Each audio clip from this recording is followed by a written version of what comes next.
Hello everyone. काफ़ी time के बाद मैं ये वीडियो लेकर के आ रहा हूँ और ये वीडियो उन स्टूडेंट्स के लिए है जिनका allotment all Indian institute of Ayurveda Goa में हुआ है फर्स्ट राउंड के काउंसलिंग में, डबल ए ट्रिपल सी के काउंसलिंग में। ठीक है। सॉरी लेट आया। मुझे बहुत सारी बातें करनी थी, आपको बताना था कि आपको चॉइस फिलिंग कैसे करना है, कौन से कॉलेज को ऑप्ट करना है, कौन सा बेटर है। लेकिन जिन्होंने मैसेज से मेरे से पूछा, मैंने उनको बताया कि क्या सही रहेगा क्या गलत रहेगा।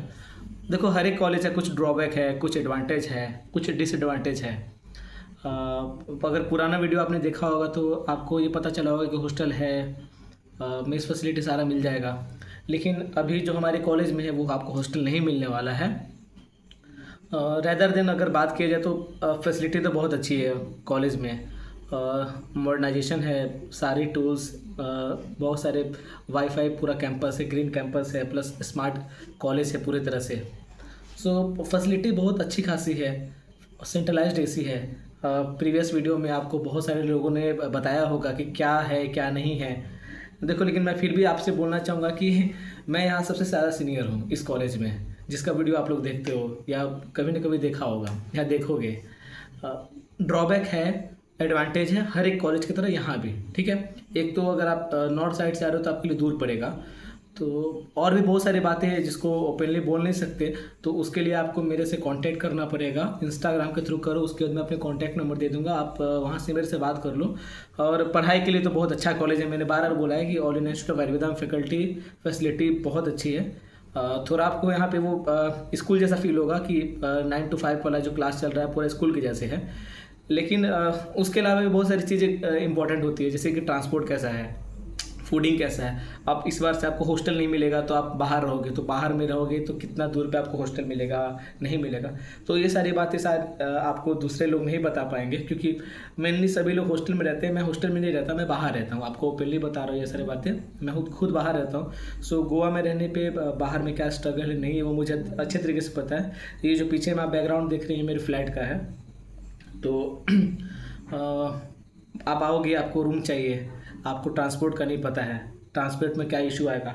देखो, हमारे साइड जैसे नॉर्मल नॉर्थ साइड में क्या होता है कि ऑटो मिल जाती है, टैक्सी मिल जाती है, सस्ती सस्ती 10 रुपये 20 रुपये में यहाँ से वहाँ चले जाते हो, है ना। गोवा में ऐसा नहीं है। गोवा में अगर आपको पब्लिक ट्रांसपोर्ट में आपको बस लेना पड़ेगा, जो कि टाइम टू टाइम आता है, फिक्स टाइम पे आता है। ऐसा नहीं कि आपको रेंडमली किसी भी टाइम पे मिल जाएगा। और उसमें बहुत ज़्यादा गैदरिंग रहता है। तो अगर आप रूम भी लेते हो कॉलेज से तो आपको 2 किलोमीटर 3 किलोमीटर के रेंज में ही मिलेगा। ज़्यादा पास में लोगों तो ज़्यादा महंगा पड़ेगा। अपने नॉर्थ साइड में जो आपको, या फिर अदर साइड में भी आपको इंडिया में जो रूम्स मिलती है सस्ती, यहाँ थोड़ी गोवा में थोड़ी कॉस्टली पड़ेगी आपको कोई भी रूम, या फिर आप फ्लैट लोगे तो बहुत सारी इस टाइप की बातें हैं जो आपको करनी चाहिए, पूछनी चाहिए। हाँ, मैं हेल्प कर दूंगा उसमें। मैंने लास्ट ईयर भी हेल्प किया था हमेशा, जो भी जूनियर बैच आया है मैंने सबका हेल्प किया है। तो इस बार में भी हूँ यहाँ पे आपकी हेल्प करने के लिए। लेकिन थोड़ा सा वेबसाइट से अपग्रेड होते रहना, अपग्रेड करते रहना। अगर करना चाहो तो खुद को अप टू डेट करते रहना। अपग्रेडेशन अगर डालना है तो वो आपका चॉइस है। मैं सही गलत बता दूंगा आपको कि क्या करना है क्या नहीं करना है। लेकिन स्पेशली आप आ रहे हो एआई में, मैं ओपनली एक बात बोल रहा हूँ आपको फ्रैंकली कि ग्लैमर दिख के मत आना। अगर ये लगता है कि आयुर्वेदा की फील्ड में बहुत कुछ अच्छा करना है, पढ़ाई चाहिए और आगे जाकर के पीजी की प्रिपरेशन में हेल्प मिले, आइया बेस्ट है। फैसिलिटी फैकल्टी के मैटर में आइया बेस्ट है। लेकिन अगर प्रॉपर एक कॉलेज लाइफ जीने के लिए आ रहे हो, जैसे कॉलेज में होता है, तो मेरे ख्याल से मेरे प्रीवियस कॉलेज के एक्सपीरियंस के बेसिस पे वो फील नहीं आएगा आपको इस कॉलेज में। तो कुछ पाना है तो कुछ खोना ही पड़ेगा, कुछ कॉम्प्रोमाइज़ भी करना पड़ेगा। लास्ट ईयर तक अभी 3 बैच आए थे, आप चौथे बैच आ रहे हो, तो 3 बैच तक सबको हॉस्टल मिला है और एक्सपेक्टेड था कि आपको भी मिलना चाहिए था। लेकिन मैंने बोला ना कि सारी चीज़ें नहीं मिलती आपको एक जगह पे। हॉस्टल रूम कम है, सबको नहीं दे सकते हैं, इसलिए आपको अभी एडजस्ट करना पड़ेगा। मे बी 1 साल 2 साल में हॉस्टल रूम बन जाए तो आपको फिर हॉस्टल में शिफ्ट किया जाए। टिल देन आपको खुद से ही मैनेज करना पड़ेगा। बाहर का सेफ्टी इशू तो कुछ होता नहीं है, मैं खुद 1 साल से बाहर हूँ तो ऐसा कुछ सेफ्टी इशू नहीं है। लेकिन ट्रांसपोर्ट का इशू आपको होगा। अगर आप गर्ल साइड में हो तो थोड़ा सा और दिक्कत है। फूडिंग के लिए प्रॉब्लम हो सकता है, इतना आसानी से आपको फूड मिलेगा नहीं। मतलब मार्केट से तो ले सकते हो, मार्केट पास में ही है, लेकिन आप सोचोगे कि किसी मेड को रख दो तो वहाँ यहाँ मेड मिलती नहीं है इतनी आसानी से। मैंने तो अभी तक नहीं देखा है अभी 1 साल में यहाँ पे। बाकी मार्केट पास है, जोमेटो स्विगी सभी है, लेकिन कब तक एज ए स्टूडेंट लाइफ जीना है तो डेली डेली आप खा नहीं सकते हो, मंगवा नहीं सकते हो। तो जैसे बहुत सारे मैक्सिमम बच्चे जो बाहर रहते हैं वो यही करते हैं, एक टाइम हॉस्टल में खाना खाते हैं मेस में और एक टाइम बना के खाते हैं। तो ये सब तो सेकेंडरी टर्सरी चीज़ें हैं। प्राइमरी चीज़ अभी आप आओगे एडमिशन लेने के लिए, डॉक्यूमेंटेशन क्या चाहिए नहीं चाहिए, तो आपने प्रीवियस के बहुत सारे वीडियो में देखा होगा। इवन जो मेरे जूनियर्स हैं जिन्होंने वीडियो बनाए हैं उसमें बताया होगा उन्होंने कि क्या क्या लाना है क्या नहीं लाना है। फिर भी मैं आपको एक बात बता रहा हूँ, 10th और 12th का आप डॉक्यूमेंट अप टू डेट कर रखना। अगर सपोज़ इस साल एडमिशन लेने जा रहे हो और बीच में 2-3 साल नीट का प्रिपरेशन किया, किसी कॉलेज में नहीं थे, तो गैप सर्टिफिकेट बनवा लेना। कास्ट सर्टिफिकेट अगर अदर देन जनरल कैटेगरी हो तो बनवा के लेकर के आना। मेडिकल फिटनेस सर्टिफिकेट या फिर गवर्नमेंट हो या फिर प्राइवेट हो, कहीं से भी बस मेडिकल सर्टिफिकेट होना चाहिए, वो बनवा कर के लेकर के आना। उसके अलावा आपको एडमिट कार्ड का फ़ोटोकॉपी होना चाहिए, फिर आधार कार्ड का फ़ोटोकॉपी हो तो बेटर है, फिर जो रिजल्ट होगा उसका फ़ोटोकॉपी, डबल लेटर पर्ची का जो आपको अलॉटमेंट मिला होगा लेटर वो लेकर के आना होगा, और गैप सर्टिफिकेट बनवा लेना अगर गैप किया होगा तो ये सब नेसेसरी है चीज़ें, इसको मिस बिल्कुल मत करना।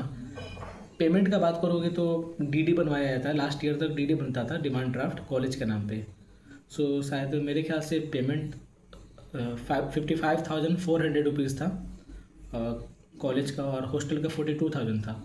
तो हॉस्टल तो शायद नहीं मिलेगा, तो 55,400 रुपीज़ का आपको डिमांड ड्राफ्ट बनाना होगा बैंक से कॉलेज के नाम पे।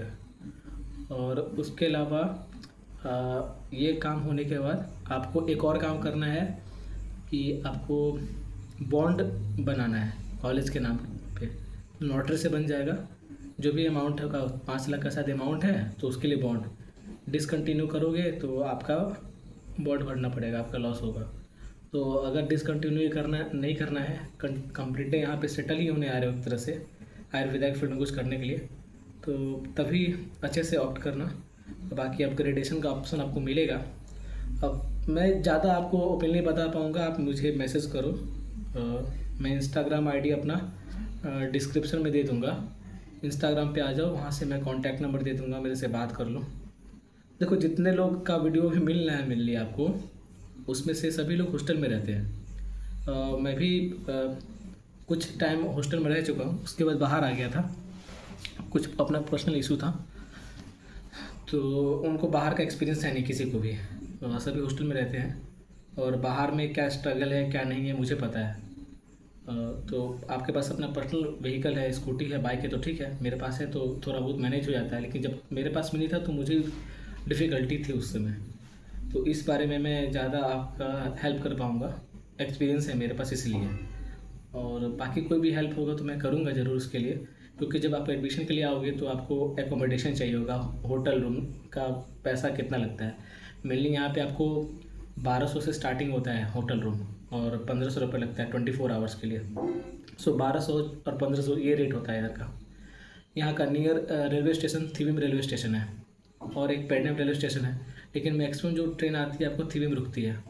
तो थिविम रेलवे स्टेशन से अगर आप हमारे कॉलेज आओगे तकरीबन 800 रुपये ले लेता है टैक्सी, मिनिमम 800 रुपये अगर आप डे टाइम में आते हो। तो अगर रात में आओगे 10 बजे 9 बजे के बाद, या मॉर्निंग में 5 बजे से पहले, तो ये 800 रुपये बढ़ के 1000-1200 भी हो जाता है। यहाँ पे ऐसे फ्लक्चुएशन होता है। आपको यही लगेगा कि यार इतना पैसा कैसे लगेगा, क्योंकि फर्स्ट टाइम आते हो ना तो ऐसा लगता है, हमें भी लगा था, सबको लगता है कि यार ज़्यादा ले रहा है, ऐसा नहीं लगता है। गोवा में यही रेट है भाई, कोई ज़्यादा नहीं लेता, इनका फिक्स ही रेट है। हम नॉर्थ के तो हमें लगता है सस्ता है कि यार 20 किलोमीटर के लिए इतना पैसा कौन लेगा, लेकिन यहाँ बहुत पैसा लगता है। तो ये बात याद रखना। फूडिंग में ज़्यादा उतना महंगा नहीं है, 20-50 रुपये का फ़र्क पड़ता है अदर हमारे साइड से। स्टे करने के लिए बता ही दिया, मिनिमम होटल रूम 1200 रुपये और 1500 रुपये में मिलेगा। कॉलेज के पास 2-3 होटल रूम है, वो भी अगर अभी आते हो भी मेनली मिल जाना चाहिए, मुझे लगता है खाली होगा, उसमें हेल्प कर दूंगा मैं आपको फाइंड आउट करवाने में। जब आप थिविम रेलवे स्टेशन आओगे तो वहाँ पे आपको टैक्सी मिलेगा 800 रुपये में, आप वहाँ से यहाँ आ जाओ। पेडनेम रेलवे स्टेशन जो कि यहाँ से 3 किलोमीटर है और थिविम 18 किलोमीटर है। सो पेडनेम रेलवे स्टेशन से 3 से 5 किलोमीटर डिस्टेंस पड़ता है कॉलेज का।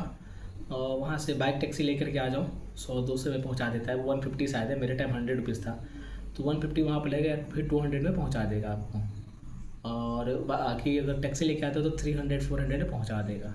ठीक है, तो सबसे नियर है पेडनेम रेलवे स्टेशन, अगर वहाँ तक आए तो ज़्यादा बेटर है, नहीं तो थ्योरी रेलवे स्टेशन। उसके अलावा अगर फ़्लाइट से आ रहे हो तो हमारा पास में, कॉलेज के पास पड़ता है मोपा एयरपोर्ट। ठीक है, तो आपको कॉलेज से 5 किलोमीटर का डिस्टेंस लगता है वहाँ मोपा एयरपोर्ट के लिए। और जो चार्जेज है मिनिमम 500 से 600 रुपये लेते हैं टैक्सी वाले, और वेरी करता है, कोई 800 बोले, कोई 1000 रुपये बोलेगा, लेकिन थोड़ा बार्गेनिंग करोगे 500 तक में आ जाएंगे वो, तो ऐसा कुछ इशू नहीं है। दाबोलिम एयरपोर्ट पे क्या होता है ना कि आपको फेयर थोड़ा कम लगेगा फ़्लाइट का। जैसे अगर पटना से करते हो, जयपुर से करते हो या दिल्ली से करते हो, दाबोलिम एयरपोर्ट आते हो तो थोड़ा सा पैसा कम लगता है मोपा एयरपोर्ट के कंपैरिजन में, 1000-2000 रुपये। लेकिन मैं तो बोलूँगा कि मोपा एयरपोर्ट आओ, कॉलेज के पास पड़ता है। दाबोलिम एयरपोर्ट बहुत दूर है, लगभग शायद 50-52 किलोमीटर दूर है। फिर वहाँ जब पहुँचोगे ना तो वहाँ पे प्राइवेट टैक्सी ही मिलेगी, नॉर्मल कोई गाड़ी बस मिलती नहीं है, बहुत दिक्कत हो जाएगा। फिर वो 2200, 2500, 2800 रुपीज़ लेते हैं टैक्सी वाले, तो उतना फिर चार्ज कर देंगे तो आपका जो फेयर होगा ओवरऑल बढ़ जाएगा। तो दाबोलिम एयरपोर्ट का मत करना फ़्लाइट बुक, मोपा एयरपोर्ट का ही बुक करना। एडिशनल कोई भी नॉलेज चाहिए, इन्फॉर्मेशन चाहिए कॉलेज के रिगार्डिंग, क्या सही है क्या गलत है, कब से क्लासेस चालू होगी, ड्रेस क्या है नहीं है, कैसा मौसम है, तो उसके लिए मुझे पर्सनली कांटेक्ट करो, मैं सारा चीज़ बता दूंगा। अपग्रेडेशन करना है या नहीं करना है वो भी सारा चीज़ बता दूंगा मैं। और बाकी फैसिलिटी फैकल्टी बहुत अच्छी है, पढ़ाई के लिए आ रहे हो तो बहुत अच्छा कॉलेज है। जितना आपको चाहिए एडवांसमेंट इस कॉलेज में मिलेगा आपको। लेकिन वही बात बताया मैंने कि आप पूरी तरह से आप वो कॉलेज लाइफ को जीने आ रहे हो जो अदर कॉलेज में देखते हो अपने दोस्तों को, तो वो यहाँ नहीं मिलेगा। थोड़ा स्कूल जैसा, मेडिकल स्कूल जैसा फील होगा, लेकिन पढ़ाई के लिए बेस्ट है। पढ़ाई के लिए मैंने प्रीवियस वीडियो में बोला है कि ये बेस्ट कॉलेज है पढ़ाई को लेकर के।